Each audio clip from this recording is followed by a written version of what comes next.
Noam Chomsky's affinity for anarchism, a somewhat fringe and unconventional political position, is well known. But his conception of anarchism, when properly understood, is more encompassing and acceptable than one may initially think.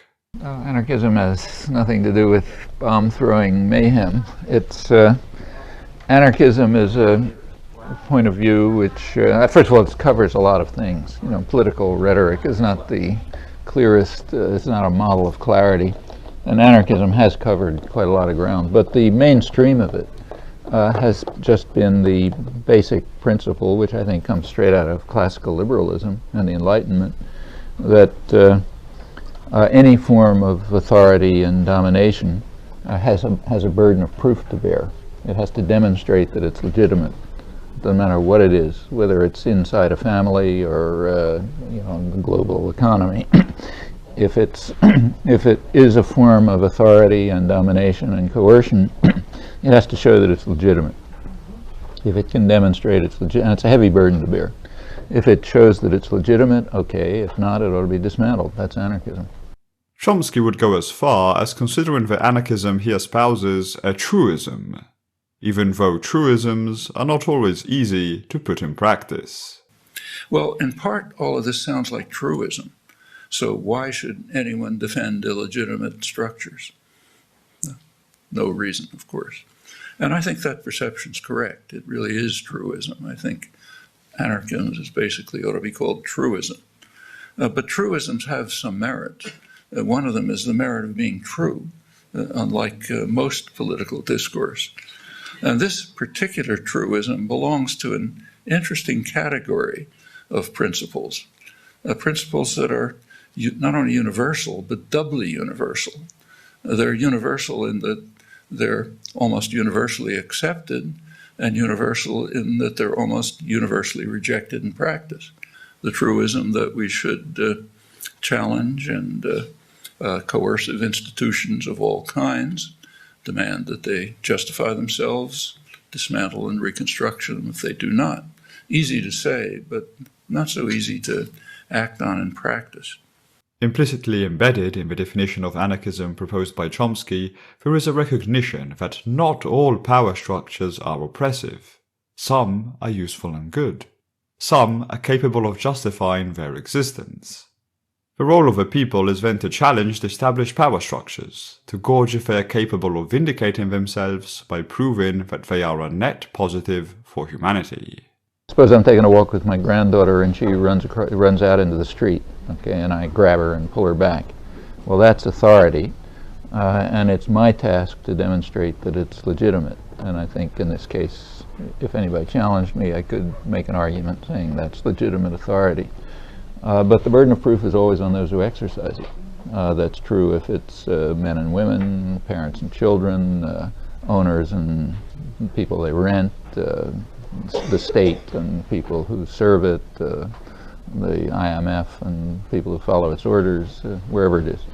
So there's no general definition of what legitimate authority is. It's the task of those who exercise authority to demonstrate their legitimacy. They're the ones who have the burden of proof. And if they can't meet that burden by explaining why what they do is legitimate, then they have no right to exercise the authority, and whatever institution, any institution within which they exercise it is illegitimate unless they show otherwise. And the anarchists are just people who believe that and try to do something about it.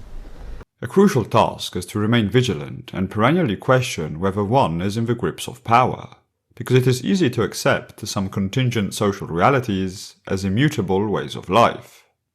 For example, people have jobs today in our society. Almost without exception, they consider it legitimate for them to be in a position where they have to rent themselves in order to survive. It's certainly not obvious, and in fact, if you go back a century ago, it was not only considered not obvious, it was considered outlandish by American working people. And I'm not talking about Marxists or socialists or anybody like that, but say mill hands in Lowell, Massachusetts, who never heard of socialism, who regarded it as a form of slavery, and were complaining that they had not fought the Civil War to replace chattel slavery by wage slavery, and that therefore those who work in the mills ought to own them. because that's the Republican rights that we won in the American Revolution, and so on and so forth. You know, once people are freed from the oppression that comes from just reflexively adopting the customs and conventions in which you survive. Actually, it's rather similar to the women's movement in this respect. So, for example, if you'd asked my grandmother whether she was oppressed, she wouldn't have understood what you're talking about. That's like asking, does she breathe? You know, if you asked my mother whether she was oppressed, she knew it and she resented it, but she thought there's nothing you can do about it. My daughter is totally different. They won't even bother answering it. Those are changes. Those are changes that have taken place just through exposing power to the sunlight and seeing it evaporate. And I think this can happen in many domains. Interestingly, Chomsky views his conception of anarchism as a natural continuation of Enlightenment ideals. For instance, Kant insisted, in his defense of the French Revolution, that freedom is the precondition for acquiring the maturity for freedom, not a gift to be granted when such maturity is achieved. Along the same lines, Rousseau thought that men had the unique capacity to act freely and creatively. As a result, he measured the worth of a society by how much freedom it managed to deliver to its citizens. Under this condition, it seems prima facie like an anarchist society would be a worthy one. These concepts are not really original. They derive from the Enlightenment and the early Romantic period in rather similar words. Wilhelm von Humboldt, one of the founders of classical liberalism, among many other achievements, described the leading principle of his thought as the absolute and essential importance of human development in its richest diversity. That's a phrase that John Stuart Mill took as the epigraph to his On Liberty. It follows from that institutions that constrain such human development are illegitimate, unless, of course, they can somehow justify themselves.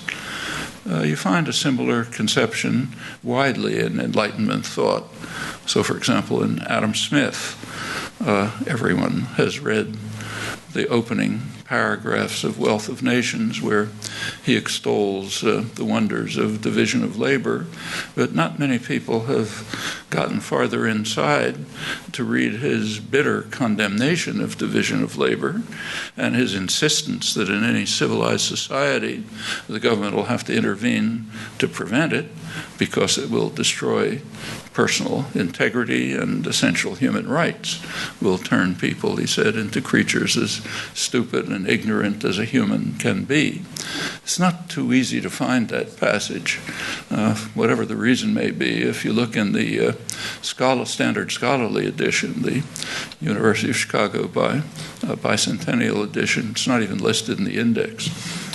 Well, but it's one of the most important passages in the book. Looked at in these terms, anarchism is a tendency in human development that seeks to identify structures of hierarchy, domination, authority, and others that constrain human development. And then it seeks to subject them to a very reasonable challenge. Justify yourself. Demonstrate that you're legitimate.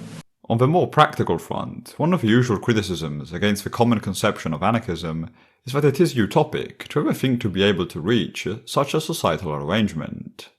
Perhaps surprisingly, Chomsky is readily willing to admit to be chasing a utopia that is by definition impossible to reach. I tend to agree that anarchism is formless and utopian, though hardly more so than the inane doctrines of neoliberalism, Marxism, Leninism, and other ideologies that have appealed to the powerful and their intellectual servants over the years. Chomsky's view of anarchism is less that of a fixed societal arrangement, to obtain in some precise steps, but more that of a moral principle, a direction to strive towards. In fact, again perhaps unexpectedly when thinking about the folk notion of anarchism, Chomsky does not advocate for a planned swift revolt. Chomsky's conception is not that of a call to revolution. Rather, he cautions against inordinately rapid societal changes, suggesting a more mellow, experimental, step-by-step approach. In the real world of today, the same dedicated anarchists who are opposed to the state often support state power to protect people and society and the earth itself from the ravages of concentrated private capital.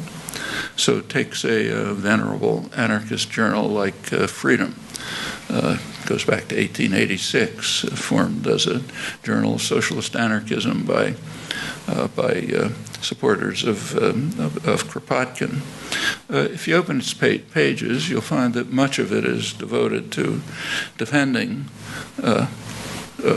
rights of people, the environment, society, often by invoking state power, like regulation of the environment or safety and health regulations in the workplace. There's no contradiction here, as sometimes thought. People live and suffer and endure in this world, and not some world that we imagine. And all the means available should be used to safeguard and benefit them, even if the long-term goal is to displace these devices and construct preferable alternatives. In fact, I have a rather conservative attitude towards social change. Since we're dealing with complex systems which nobody understands very much, the sensible move, I think, is to make changes and then see what happens. And if they work, make further changes. That's true across the board, actually. So what would an anarchist society look like? Well, the final result, I don't expect the final result. Human life is too complicated, but you can see steps towards more freedom, more elimination of illegitimate structures of authority, and where it goes is for people to make their own decisions about. Chomsky believes that humans possess an innate creativity that is stifled by systems of domination, sometimes reducing people to machine-like entities. Chomsky's anarchism is a daily remedy against such oppressive forms of domination, a duty to remain vigilant and challenge the powerful. His vision entails the development of alternative institutions that can help undermine unjust power structures and dismantle illegitimate forms of authority. For Chomsky, anarchism is not merely a political ideology, but a philosophy of life, to practice in order to create a more just and free society.